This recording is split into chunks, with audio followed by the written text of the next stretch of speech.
I really do hope he's opening up for me. Miss na miss ko ng Jericho ko, Feby. Wala na akong hihingin pa kundi ang makaalala na siyang muli. The whole day I was energetic and all smile. Nakausap ko si Dr. John tungkol sa proposal namin at masayang-masaya ako malaman na approved ang balak naming mini nursery at library sa mga batang hindi nakakapasok na dahil sa sakit nila or nakakonfine. It was really our dream to teach the kids in simple ways so they won't get left out in the learning. Isa rin yon sa proposal na hiningi ko sa San Isidro Pedia Ward at dahil nga sa tulong ng ospital na ito kung saan ako nagtatrabaho ngayon, nabigyan ninyo ng buhay. I planned on visiting our hospital there in San Isidro one of these days. Maybe if my husband is better. Bibisita rin ako kina nanay at tatay. Ayoko pa namang bumabiyahe sila sa malayo at mabilis mapagod, kaya ako nagpe-presenta palaging dadalaw. I even saw my husband when I was visiting the playroom, doing his rounds at pagkakita ko pa lang sa kanya, kumindot na ako. He only smirked and shook his head, looking away, but when I saw him hiding a small smile, I felt like I won the lottery. Big time! Nawala lang ngiti ko nang di sinasadya, makita ko si Vanessa, papasok sa ospital nung break ko ng hapon. She looked shocked upon seeing me and even tried to go back, but I ran after her and asked her if we could talk, and she was hesitating but could not say no because I got her cornered. Sa rooftop kami nag-usap kung saan kaming dalawa lang ang naroon. Bakit mo sinabi yun sa asawa ko? Yun kaagad ang panimula ko at nakita kong pagpikit niya na mariin. What? I never told Jericho anything. He said I am cheating, Vanessa. My voice rose.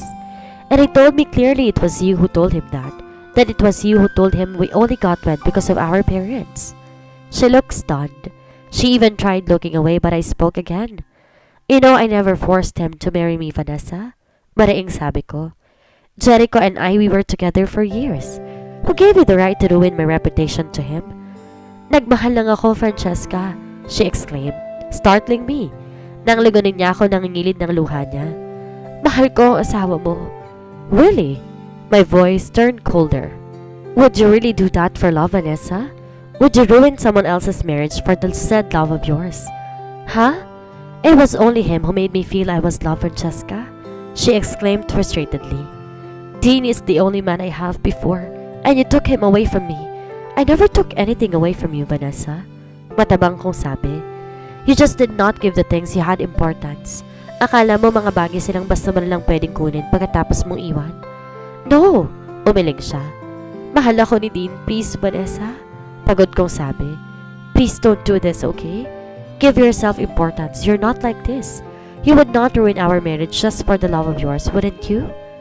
Siya lang ang meron ako, Francesca. Mas humina ang boses niya. Simula noon hanggang ngayon, si Dean ang nagbigay sa akin ng importansya. No, Vanessa. Iling ko.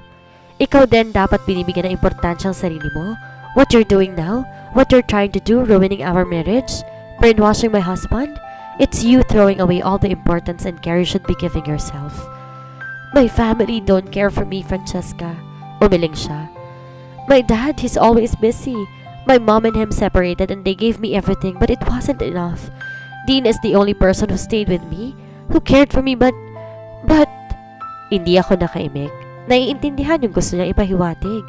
I was hurt and feeling bad and sorry. Di maisip ko sakaling ganyan din ang mararanasan ko. Please, Francesca.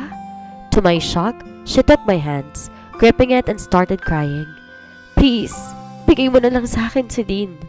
What? I gasped. Are you okay? Why would I give my husband to you? Si Dean ako ang mahal niya. She gasped and gripped my hands more, firmly this time. Sabi niya sa akin na kung pipiliin niya, na ayaw niya sa iyo, Vanessa, please. Sumasakit ng ulo ko sa pakikinig, pero ayoko magalit sa ngayon dahil alam kong may pinaghuhugutan siya. I'm so sorry you have to feel that way. I'm so sorry your family's not there for you and you don't deserve that pain. Right? Her voice trembled, looking at me with her wide eyes. I'm sorry for doing what I did to you, okay? I don't deserve that pain. Bibigay mo na sa akin si Dean? I sighed, gathering more patience. I understand your pain and I am not invalidating it, Vanessa, but Jericho is different. Nakita kong pagkawala ng kung ano sa kanyang mata. Jericho is not a thing that I could just give to anyone. Jericho is my husband. Mahal ko yun. At di ko siya ipamimigay kahit kanino. But I'm hurting, Francesca, she said desperately, gripping my hands more, and it's painful but I remain calm. Hindi sapat na dahilan na nasasaktan ka para ipamigay ko ang asawa ko, Vanessa. I hope you understand my point. Sa gulat ko, biglang bumuon ang kuko niya sa pulsuhan ko. What the? I pushed her. Hinila ko ang kamay ko mula sa kanya at ang iritado niyang mata sa akin nakatuon. You really did not have an ounce of concern in you, Francesca? Maraing sabi ni Vanessa. Unti-unti pinunasan ang luha sa pisngi. You are nothing but a pretending bitch. What? Natawa pa ako. Said by someone who uses family problem to ruin a marriage? But I am hurt, Francesca. Her voice raised, touching her chest. Nasaktan ako. Wala akong kasama sa buhay and I only have him. For years, it was only him. Tapos ikaw? Kunwaring concern pero ano? Plastic pala. You pretend you are understanding me but you could not give me Dean. Hindi bagay ang asawa ko, Vanessa. Di ko naiwasang tumaas ang boses. Tao ang asawa ko at mahal ko siya. Huwag mo ko itulad sa iyong ginagawang laro ang lahat. You became matured, you said. You were established, you said. Where is it now? Why can't I see it now? Give me Dean. Maraing sabi ni Vanessa. Sa akin si Dean, okay? Hindi na kita guguluhin basta ibigay mo siya sa akin. I am hurt, Francesca, can't you see? Just please, please. Please give me Dean. Hindi ka naman niya mahal. Your hurting doesn't mean I have to take it away from you, Vanessa. Hindi dahil nasasaktan ka magpapaubaya ko para sa'yo. Malamig kong sabi at nakita ko ang pagkamuhi sa mata niyang naluluha. You're heartless, Francesca. Maraing sabi niya. Jericho would divorce you. You just wait. If this is being heartless, then so be it. But I'm not giving my husband to you. Maraing sabi ko. Iniwan ko si Vanessa ang tulala doon sa rooftop. I was heaving a deep sigh upon going down. Nagtungo agad sa opisina ko at bumagsak ng upo sa swivel. Hinilot ang ulo kong nananakit sa naging usapan. I hope she had cleared her head and think about this through. Halos mapatalon ako sa kinaupuan nang bumukas ang pintuan. Napatayo ako na makita si Feby. Mukhang balisang makita ako. Francesca, kanina ka pa namin hinahanap. She gasped. Ha? Kaagad kumalabog ang puso ko. Why? Si Stacy, she said, referring to one of my favorite patients in the ward. Kinakabahan at naiiyak ako habang sumusunod sa kanya. I immediately saw Dr. Jonathan on the emergency room, kaya dali akong tumakbo patungo sa kanya at tumawag. What happened, Doc? I asked. How's Stacy? Is she okay? She suddenly fainted and I just noticed bruises reappearing on her skin, Francesca. He explained kaya't napasilip ako kay Stacy na nakahiga raw na tinasikaso. Then, I asked, is she okay? Why didn't I notice the bruises? Kalaro ko lang siya kanina, John. Nasa may hita niya unang lumitaw. Hindi kita dahil sa suot. He sighed. She was looking for you earlier, saying she's dizzy and her nose bled. Next thing we know, she fainted and we rushed her here. I was so terrified while waiting for the results to come, and when it did, I was devastated. Stacy had suffered from acute myeloid leukemia before, and now, after the test, we found out she had relapses, and now it's back. I don't like to cry but I found myself crying. Dinala na si Stacy sa private room, pero malamang ganun ang kanyang lagay nasasaktan ako. The doctor specializing leukemia had told me not to get our hopes up because the next chemo might be life-threatening for Stacy this time. We will do our best, okay? Kagaling si Stacy. Dr. John called me down. Oo nga, Francesca. You know our Stacy is a brave kid. Ilang ulit bumabalik ang leukemia niya pero nanatili pa rin siyang malakas. Of course, she would make it this time again. Lalo't nandyan ka. She loves you so much. What happened? Where's Stacy? Is she okay? My eyes found my husband's and I became more emotional.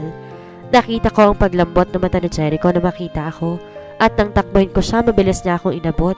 Niyakap ng mahigpit. What happened to Stacy, Francesca? He whispered. Is she okay? Her leukemia is back again, Jericho. I whispered and he cursed under his breath, hugging me tighter this time. Magkasama kami ng asawa kong pumasok ng private room nung sinabing pwede na namin siyang mabisita.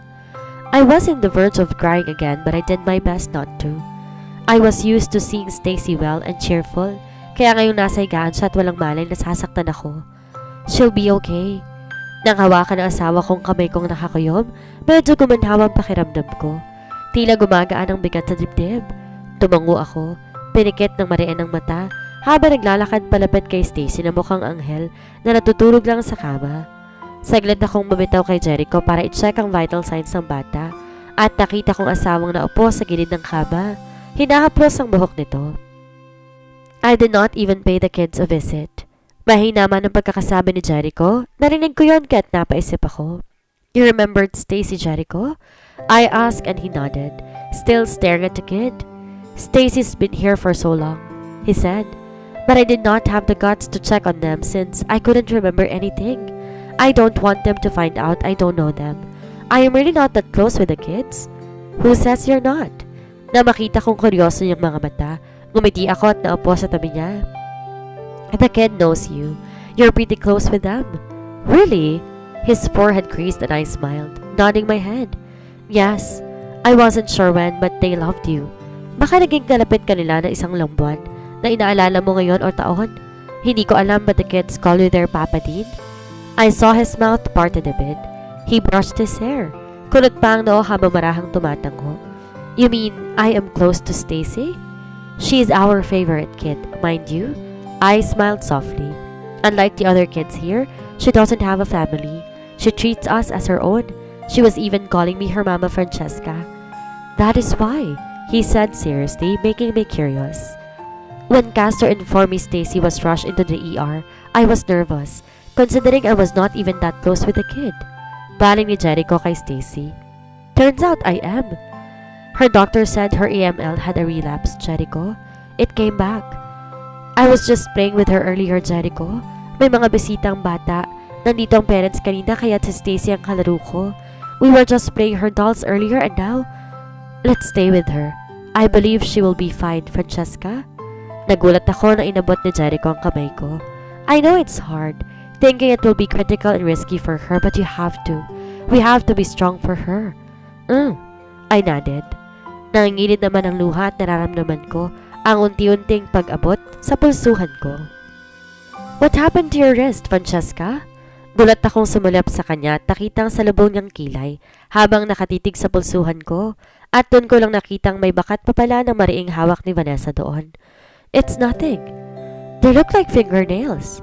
Malamig na Jericho sabi at mas inilapit ang tingin sa pulso ko. Did someone hurt you? Who was it? Papa Dean? Nakita kong pagkawala ng irita sa mukha ni Jericho. Sabay kaming napasulap sa higaan. Napatayo ako kaagad na makitang gising na siya. Stacy! I gasped and sighed, touching her face. Are you okay, baby? What happened to you? Are you hurt? Mama Francesca, she whispered and smiled, even trying to sit, but Jericho stopped her. No, Stacy, stay there. Please do not force yourself to sit. We're just here, Jericho said gently. Papa Dean? Papa, miss you po. My eyes sting when I heard it. Nakita kong paglambot ng mata ng asawa ko sa narinig bago siya bumaling sa akin. Tila nawawala at di alam ang sasabihin kaya tumango ako sa kanya at gumiti. Binibigyan ng assurance na maging maayos lang kaya ngumiti siya sa bata at inabot ang kamay nito. Papa Dean misses you too, young miss, he said and caressed her small hand. Are you happy seeing me? Opo, Papa, she nodded and smiled weakly.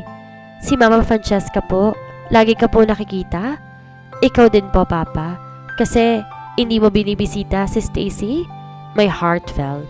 Nakita kong kung ano man sa mata ni Jericho bago siya lumapit kay Stacy. Pinipisil ang kamay nito bago hagkan ang kanyang noo. I'm sorry, baby. Papa Dean is so sick, so I really could not come close to you. He explained as gentle as he could, and it made me smile, thinking that despite his spot with kids and his coldness, he's still good at it, with Mama. Tawag sa akin ni Stacy kaya binalingan ko siya. Mama, Papa Dean is sick po? Oh yes, I said gently. Ayaw ni Papa Dean na mahawa ikaw at ang mga kasama mo kaya hindi mo na siya lumalapit. Ngayon, Papa is doing better, right, Jericho? Kaya pwede mo na silang bisitahin. Yes, I'm doing good. He gave out a small smile, making him look more handsome. I'm gonna visit you every day, hanggang sa gumaling ka. Kasama po si Mama Francesca? She asked in a small voice, and Jericho glanced my way, kaya unti-unting tumango at ngumiti. Of course, with Mama Francesca? I said gently, I won't go here without Papa Dean. I saw how glee filled her innocent and soft eyes. Sinamahan namin siya ni Jericho kahit magagabi na. I even fed her foods for her dinner while Jericho was playing with her hair, trying to tie her hair but failing miserably. Mama Francesca knew how to tie my hair just fine po, Papa, she said. Ikaw din po, medyo, di ba? Nakalimutan niyo na po? I chuckled when Jericho glanced my way, like he is tosky at binilingan ko si Stacy. Yes, Papa Dean forgot to somehow tie your hair. I smiled. But he will learn it again. I will teach him para susuklayin niya ang hair mo. Okay po. She chirped and glanced at Jericho. Papa, may question po pala ako. Yes, young miss? Di po ba love na love mo si Mama Francesca? My heart thumped upon hearing it. Lalo pa nang binalingan ako ni Jericho. I was expecting him not to answer but he did. So much, Stacy, he said while staring at me. As if it was my Jericho before. Of course, I love her. Nagbasa si Jericho ng tingin pabalik sa bata. What about Stacy po? Love mo po ako, Papa? Of course, young miss. Jericho smiled and pinched her cheek. Kaya papagaling ka kasi ipapasyal pa kita sa kung saan mo gusto. Yay! She chirped. Kapag gagaling na po ako, Papa Dean, pwede po ba kayo magpakasal ulit ni Mama? I was stunned. Upon hearing that, I could not even speak.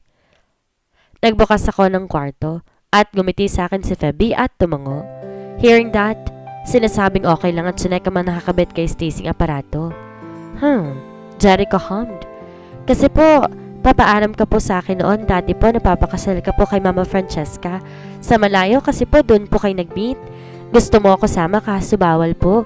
Malayo. Kaya po pagdating mo dito nag-promise ka pong marry po kayo ulit ni Mama. Tapos ako po flower girl. Nahulog ang luha ko na marinig iyon.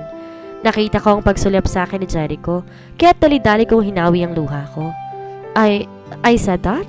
He asked the little kid. Opo, she nodded obediently. Sabi mo po, marry mo ulit si Mama dito para pwede po ako magsaboy-saboy po ng flowers?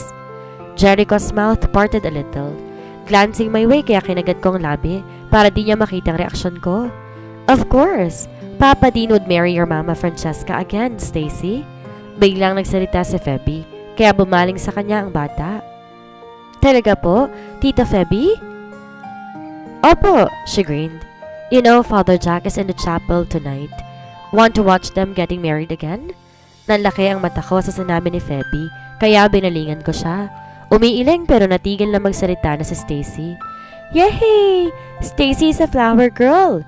She chirped in happiness at mabilis ang nangyari. Maski ako parang lutang, nang pinilit ako ni Feby magpalit ng isang puting dress.